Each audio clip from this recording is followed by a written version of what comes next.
really much our role is to build students' profiles and make them as competitive as possible that they can be. What separates you guys from everybody? Because I've once used another firm. Two things I'll say mainly that I look at. One is our results. Okay. Arguably, without a doubt, and even these are audited stats, that we are the most competitive in terms of getting students into your Ivy League universities, Oxford, Cambridge, and elite schools overseas. But that's the thing about it. We don't just focus on your elite university. I think that's where a lot of people might get a bit turned off by Crimson because of that. You see a lot of our collateral might be like Ivy League, Harvard, Princeton, Yale, whatever it might be. But we do focus on basically how I like to categorize is that I view it as a portfolio. So if you go sit like with your financial advisor, you're going to have stocks that are going to be, they're going to be like safety stocks, right? Or you can say low risk, medium, and then high risk.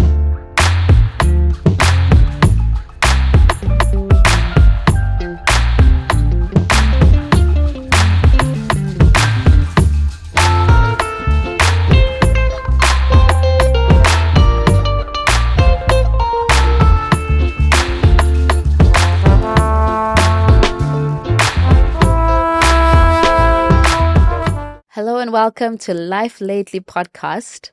This is a podcast where we dive into real conversations with our guests. My name is Nozipho, and today I am joined by Karabo, who is an academic advisor from Crimson Education. So he's going to be telling us all things applying to the top universities abroad. So stay tuned, guys. We are with Karabo Letlape. Don't say it like that. I'm not that special. But thank you so much, Nozipho. You are Good. How are you? Yeah, they'll say critical but stable. I'm trying to find God before God finds me. That's the most important thing out there. Oh, I love that. I'm not too sure you do, but You know when God finds you, Yeah. He humbles you. So you better find Him before you know He what? finds you. I have to find him soon just to, I grew up as a God-fearing man as well, so just to settle down a bit as well. So definitely What have you helps. done that wants you to find God? It's like, "Khona la isola khona." Don't do that. No, the people are watching. I don't think I've done anything necessarily bad. I'm just how I've always been. It's golfing. just golfing. You've been seeing my golf. I've been seeing your golf. Yeah. I've been playing lots of good golf recently, and actually, funny enough, the golfing that actually came about because my grandmother passed away, right? And when my grandmother passed away, I was like to myself, well, what can I do with my mother that I can spend time with? Yeah. I guess and I think that's a good starting point for us, like where it kind of all began. I love Situation. mama's boys. I have mama's boys. Okay. How many boys? Yeah, I have 5 boys. all of their mama's boys. All of them are mama's boys. Okay, yeah, that's pretty cool, right? Keep it tight, So, Predicted. no, you are, and you're blessed, I'm so blessed. You really are fortunate. So, yeah, basically born in Pretoria. Maragihule ko Mamelodi and ko Harangu, Zone 1 and go D6. Raised by my grandmother and a single mother, and I'm so grateful for her. You seem like a God-fearing woman, so I'm going to share something with you. Oh, I don't know if you know a lot about the female crucifixion. no. So basically what the story, it's not a story, but it's a symbol, as a metaphor one can say, about how the good mother always sacrifices their child to the world. And I think that a lot of times my mother sacrificed a lot for me. A good mother always sacrifices the world for her child. They sacrifice the child to the world. Sacrifices So the child to the world. if you ever go to Europe, go to St. Paul's, you're going to find a statue it was done by, it's a sculpture by Michelangelo, if I'm not mistaken. I stand to be corrected. And in there, it's Mary holding Jesus' body. Oh. And she's like, I gave you my son, and this is how you brought him back. But you sacrificed your child for the greater good of the world. And that's something that my mom has kind of like been pushing me for when I was, I think, since, high school days, right? To just be a good person to the world and just be a force for good, So yeah, raised by her, and she used to travel a lot. So I used to live with my grandmother most of the times, but she was traveling for work, and when I was younger, Nozipho was kind of weird. I think something that you touched on, I think we had dinner and you spoke about, you spent a lot of your whole life basically around raising your children. Yeah. And you ask yourself, like, what did you miss? I'm going to tell you what you missed, right? So my mother was never really there for a lot of my sporting events, the same way you are there for your kids, which is beautiful to see. And when I was younger, I always think to myself, like, Oopie mum, like, why is she not here?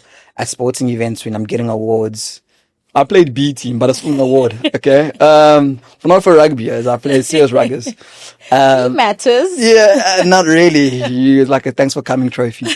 But yeah, anyway, long story. Yeah, and I was always like, she's always working, always like ESCO, and and she used to work in mining. She was a mining exec for a very long time, and worked in Sasol, all that kind of big corp. And she was never really there, So it kind of felt like, I get to see, Christopher, John O, and their parents always there, and like, why is my mom not here?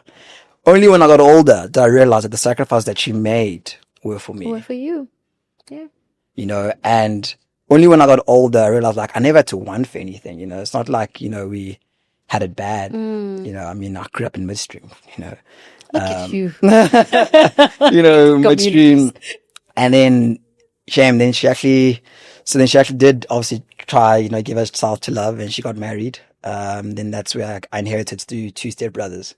I don't know if we like each other that much. You always like. Do you know what I mean? Like, I don't know if we kicked it like that. Step or not, I promise you, siblings, you bicker. You always, some days you like them, some days you don't. So trust me, it's natural. It's really, like, siblings. do you see, but I mean, from your side as well, is any of that sort of like commotion, but a rivalry as well from different? My kids, yeah, like I've blended, so you know that. But my kids, they fight. I don't even think they know in their heads that they blended. It's not a thing that. Yeah. They love each other. They just they never say this is my stepbrother or my half brother, whatever. They're just my brother. Oh no, we knew off the bat. Like, yeah, off but the with jump. maybe you're blended like later. Yes, 100%. They Yeah. blended much earlier in life. They were like 2 and. I was in grade 6. Yeah. And like they were in high school already as well. That's so a bit tricky. It was a bit difficult, and look, she gave it her all, but just didn't work out, unfortunately. And then they were still back to mum and I then, which was, okay. Yeah, it was difficult, it was difficult as well, but, she sacrificed a lot for me to be where I am today, and I'm not going to mention the schools because, yeah. So just a clue, guys. No. I won't give a clue. I promise. Don't say it. I'm just wearing black and white. I'm just saying. Okay. Yeah, go to go to private schools. And then You when went to a good school. Like your mom did amazing. Yeah. Then when I finished, Shout out to moms. I appreciate Shout it out so to much. single moms. No, she pushed, and I love her so much. So like I said, when my grandmother passed away, I just said, look, I have to spend more time with her. Because I got so caught up in the whole corporate gig. I was caught up in, working hard and, just. That was when you were working now, when Yeah. Look, to be fair, like I'm not going to, like she was 98. Sure. She beat COVID. Lovely. You know what I mean? Like COVID tried to tap her in. Century. She was like, I'm not having this one, Yeah. So it was a celebration of her life and what she's done, raising me as well. So I was like, look, man, I got to spend some more time with my mom, but here's the kicker. I can't spend too much time with her. Right? Like, I feel like doses. Yeah, you understand? Quality time. So golf is like, okay, it's a good 4-hour sports. I can spend with her. We get to walk, we get to talk. We played once a week together just to catch up. And then she tries to beat me, but like, she can't beat me. Just so everyone knows that I'm playing off a single handicap, just so everyone understands that. Putting it out there. The smoke is free. Anyone can come catch it twice on a Tuesday. I'm all about it, But yeah, so then, we went on, and then my, application time was a bit different as well, exploring different schools as well, looked into the process. And I think that's where Crimson comes in. Yeah. And so important, and I guess we'll touch on that.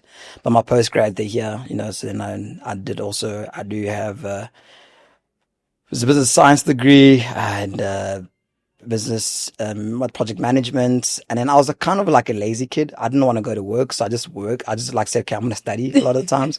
So I had like 3-4 qualifications down to the belt, which is pretty cool now that I use them. And then the education stuff, that's where kind of like I think I got into education by mistake. Yeah, but look.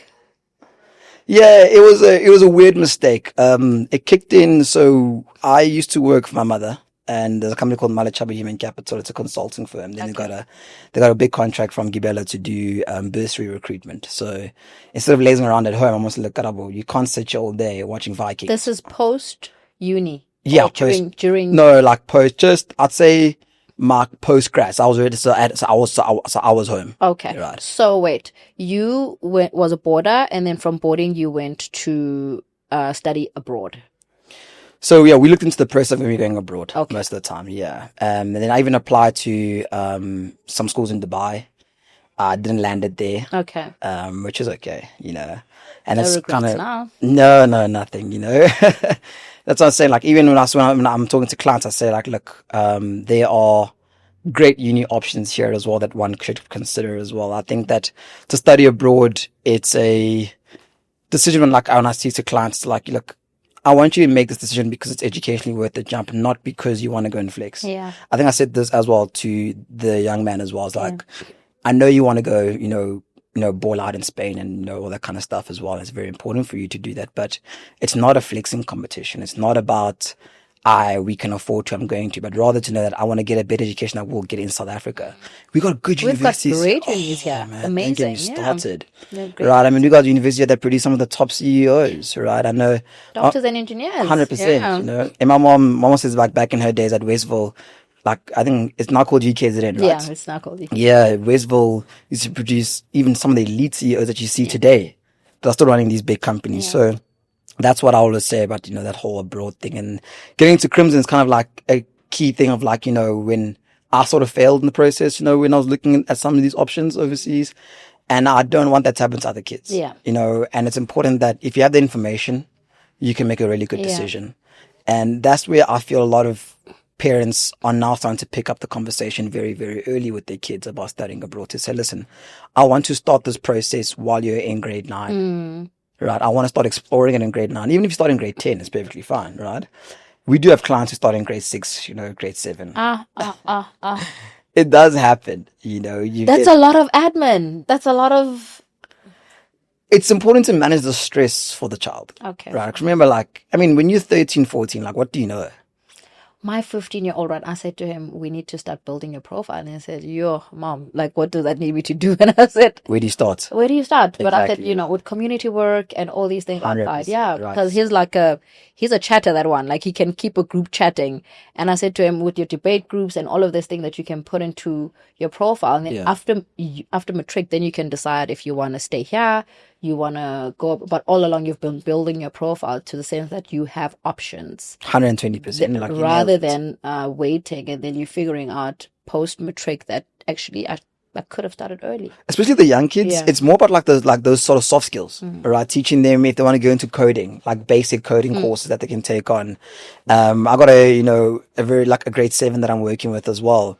Getting into things like coding now, getting into things like, studying techniques, methods, and how do you go about studying as well. Time management, something I wish I could do better today. I'm sorry about that. Yeah, we're all bad. So then you start them there. And also you start building out is what we call their capstone project. So capstone project essentially is what they start in terms of a website or a blog or a project. A very cool example. I remember working with this girl. She went to school in Sandton.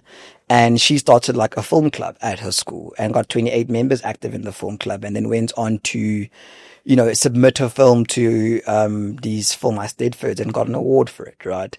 That's what she really wanted to be doing at a very young age. Extra mural outside of school. 100%. So it's things that are not directly related to school. But it helps. Oh yeah, it goes a long way. I had a really cool project as well whereby, obviously we have these traffic light issues and there's no lights. So basically we can use solar panels. And it powers. What country are you talking about? Our robots work, our traffic lights work. Where are you from? Don't lie. It's tough. Okay. Yeah. So, so that's what they basically did, So at a very young age, just exploring their passions, That's, I think, that's, like I said, with the young kids is where we really do start with them. They're so sharp, these ones, and the opportunities are right there. Do you know what I give lots of credit to? All the schools. I think that we don't give our schools enough credit. We produce some of the best results and world-class kids. I'm talking my kids, on the IEB. My friend, stop. We did higher grade, standard grade education. Okay. Yeah. Curriculum at folk. I don't know what it was called. These ones, I don't even mean to bash, but guys, life is hard. It was harder for us. Okay. But you guys called it Form 2 and stuff, right?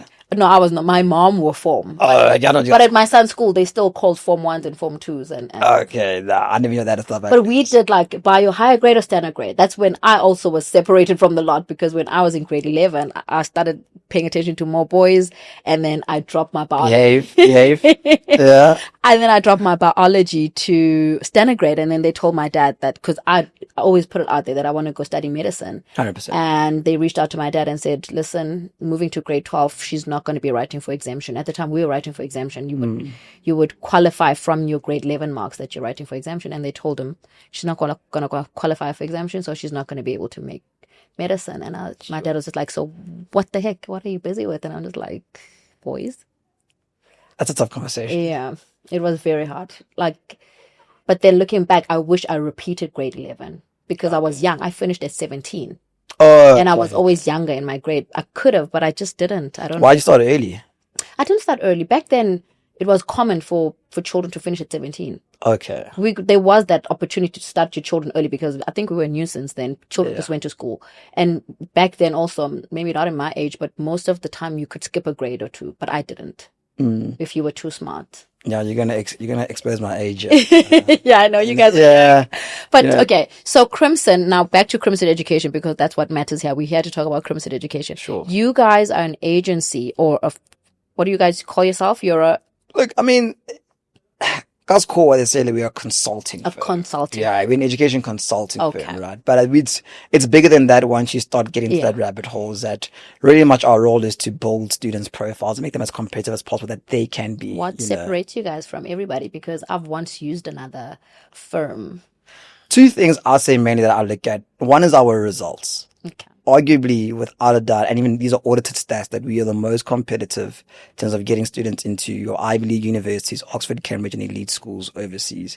But that's the thing about it. We don't just focus on your elite university. I think that's where a lot of people might get a bit turned off by Crimson because of that.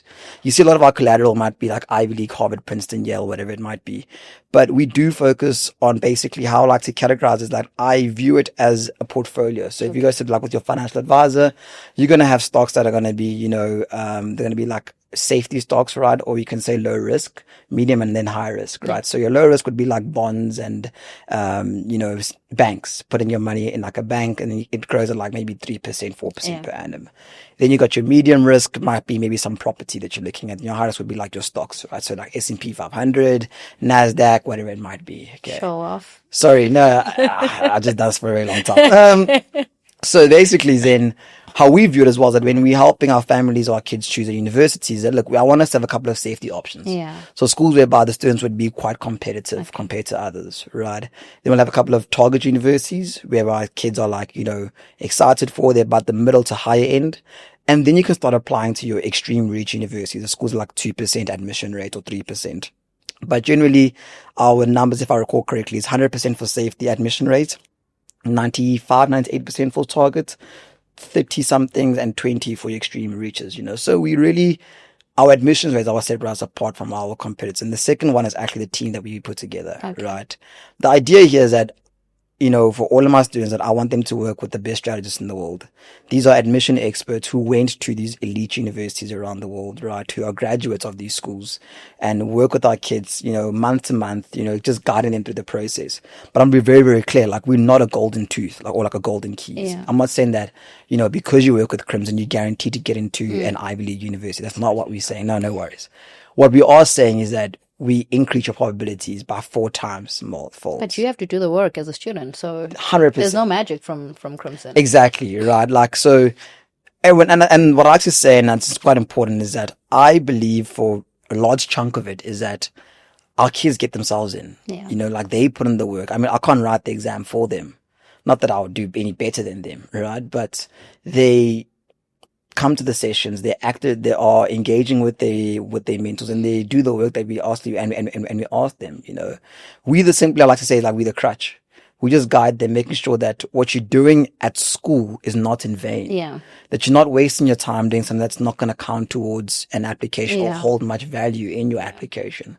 That is what I'd say, makes us different from others, companies. But definitely I encourage families to go do your DD, before you choose a consulting firm. Just be careful. Obviously, I've had situations where a family comes in and says, yo, Karabo, we signed up with this color company. It was a scam, blah, blah, blah, blah. Oh my God. You really got to look into it, meet the people, look at their results, and, get something tangible that you can have a look and you can actually attach to, and, also look for referrals, So now there's a family watching and they're interested in having their child study abroad, but they're a bit reluctant. How do you give them confidence, and what does a team look like for a child that says, okay, yo, we want to give Crimson a chance? Would you guys assist us in our applications for top In what unis? sense would they be a bit reluctant? Like what, like, I mean, you're a parent as well. And I think that, you speak for most parents who listen to your podcast. What is it that you feel as parents is a bit, where you guys draw back from the idea of studying abroad? I think from the conversation that I've, sorry, Karabo, I keep kicking it. From the conversation that I've had with a lot of people that have watched one of the, or a few of the webinars that I've done, they seem to think that you are the middleman between the unis. All right. Fair enough. Okay, that's number one. Okay. Number two, they seem to think that you guys offer scholarships to the unis. So that's where I would see the gap was with the whole webinar and the information. People want to know what Crimson does and what's it to what would I not get on my own. Fair. But I've experienced that. I've experienced having to use a consulting firm, and also trying it on my own. And trying. Listen, I called you. I could hear the distress in your voice. I was done, and I'm somebody that doesn't take no for an answer. Like even when I plan a vacation for my family, the only thing, because I've got a big family, I will use an agency for the flights only, just for backup in case there's anything that happens. I know somebody's I can't even imagine your flight bill. Listen, I'm so good at that. Like, I understand. But the accommodation, the itinerary, I do not trust anybody. I only trust myself. Fair enough. Right. So I'm that person that does my DD in anything that I do. And trust me, when I was knocking on doors in unis and I wasn't getting anything on the other side, I got really, really frustrated. Yeah. So I think when I reached out to Crimson, it was so helpful. Within a day, fair. I heard back. Within a day, I got a strategist. Within a day, I got somebody to assist with my son's application. I feel like, oh, why didn't you just say you could speak English? No. And look, so to your point, like, are we the middleman? I think the first thing to understand that we're not this. I don't have partnership with schools, so I don't communicate with the university on your behalf. I think that's a really cool thing about Crimson. It means then, because I don't have partnerships, I'm able to speak to or apply to in many schools I really want to with you. I'm not contractually bound to send my kid to a particular university because of the fact that I'm going to get a financial kickback, but rather the fact that they're going to be competitive for that university. So that's about one thing I really enjoy about Crimson. We don't do partnerships with any sort of universities. We might have them maybe assist us with like the Harvard essay competition, where it's basically it's the comp that our kids do. Or we might have a competition that we work together with the university. But from admissions perspective, that's not what we're really about. Right? Clear. And then with the scholarship and financial, now this is a question about costs and finances of studying abroad. And I think it's a very big one. I think it's arguably out of like the top two, red tapes that family will have is going to be the affordability of it. It's not cheap. That's the first thing to understand, right? And again, cheap is relative to different people. But we do offer financial aid support for America, right? Mainly America, because in the UK, the universities are funded by the government. So think about it, we have NSFAS. NSFAS is about taxpayers' money that goes towards a fund, and that's supposed to get our kids to study at these universities for free. However, that fund is being managed, we know what's going on there. So that's how the UK operates. Europe, again, more the European central government pays for them, but there are private universities. So the US is different because of the fact that there are lots of private schools. So those private schools are looking for international students, and they're looking a lot actually at Africa as a continent. I think that we like the one frontier that they're just yet to crack a little bit, So they are able to then pull in African students, and that's what's going to attract them and give out funding, So there's this thing called need blind universities in America, whereby if you need, or you match the full financial aid requirements, they'll even give it to you. So some universities like MIT, Harvard are need blind. Princeton, Dartmouth is need blind. They actually look at the application separately compared to what you can afford. So your financial application only comes second once you've been accepted. So there are opportunities. Just the thing about financial aid families to be aware of is that we can help you with that application as well. It's part of what I say, like our packages that I put together for families when I'm trying to decide what you need. I definitely want to put financial aid to kind of help you as well, because it can bring down the cost drastically. Right? I mean, you could go from paying, 800,000 Rand to, paying 500,000 Rand, and that's a big savings. But again, it's on a merit-based system, meaning it's all about, has the child developed a good portfolio? not just good marks, right? So obviously marks is going to be needed, but to have a strong SAT for sure. Okay. But are there extra curriculums, internationally renowned, i.e. have you done international competitions, right? Have you impacted the lives of the people around you? Okay. So American schools really want to see impact, right? I want to see you change people's lives for the better. I had a student who started an app which is all about financial planning. He got into Pennsylvania, UPenn, at the Wharton Business School. And basically the app is designed that you put your salary, let's say it's 20K, maybe put, 10K for rent and fixed expenses. Yeah, then 10K left over. Then it kind of helps you understand, okay, if I put my 10K in let's say Allen Gray balance fund, this is the return I'm going to get over the next couple of years. If I put it in a different fund, what are going to be the different returns? Grade 11. Stop. Yeah. This one loves money. I'm sure he's going to be great. Oh, yeah. I hope he remembers me. He won't forget you, trust me.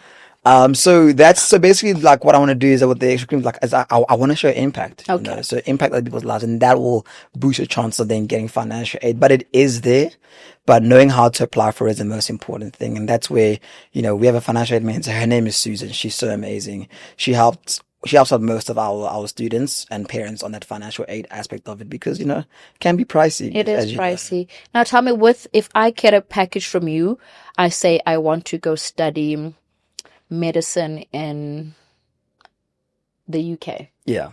And then a year in, I realized that I actually do not want to be in the UK anymore and I want to try Europe or another course, for instance. Yeah. Can I come back to Crimson and say, listen, having a change of yeah, it happens, right? And actually it's been happening a lot with the whole Trump thing, actually, with the whole America stuff. So that's been a bit of like, one of my headaches that I've been juggling, but things have been going really, really well on that side. I think it'll kind of, dissipate into thin air sooner or later. So generally what we'll do is then we'll just transfer the team, so, let's say you are on a UK pathway, for whatever reason it might be, we're able to then say, okay, like you don't go to the UK anymore. Let's look at a European package. Okay. Let's see what options you're going to have in Europe as well. And we just simply transfer the program to the European team. And then they'll just take over from there, right? So change of minds obviously does happen a lot of the time. But yeah, we definitely can assist with you start with one country, you move around but generally, it doesn't happen as often as you think it does, actually. Crazy part about it. I don't think parents would allow it, actually, after that much. You think so? No. But it's okay. Like, you don't lose anything, though. So basically, like, for argument's sake, when I have families so the big thing is when they're so young, it's about, okay, now they're undecided. Would I go US, UK, or do I go to Europe? So listen, let's start off with the US application because that's the hardest one. Start the US because it's a lot more work. Once you get that work done in the US, it can automatically be translated into a UK and EU sort of application through the essays that you write.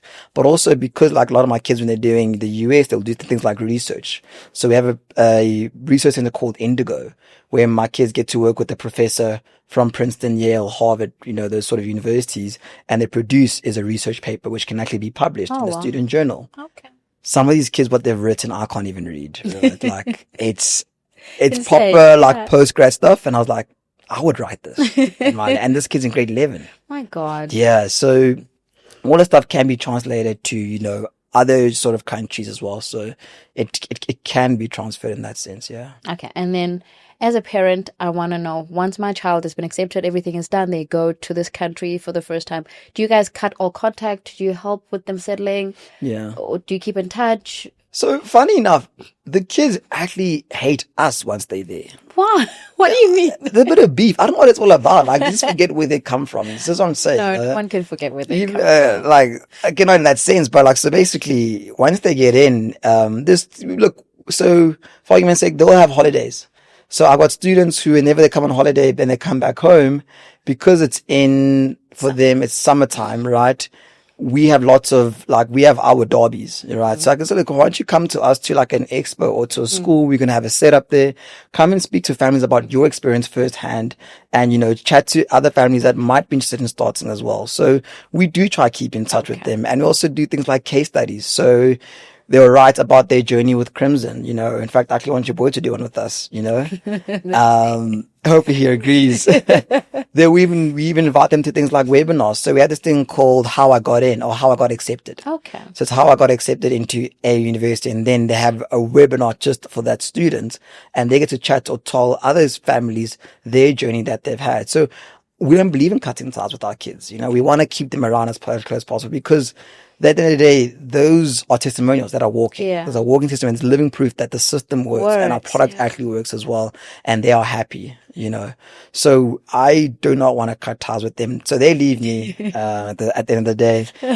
Even on the Crimson app, I don't even know if they still reply on the Crimson app. But if ever they're around, I like, let's go get some coffee, or That's let's nice. do some work. Because, you know, you get you and they come home and they're here for like a long time. Yeah, you know, and then that's they long. Yeah.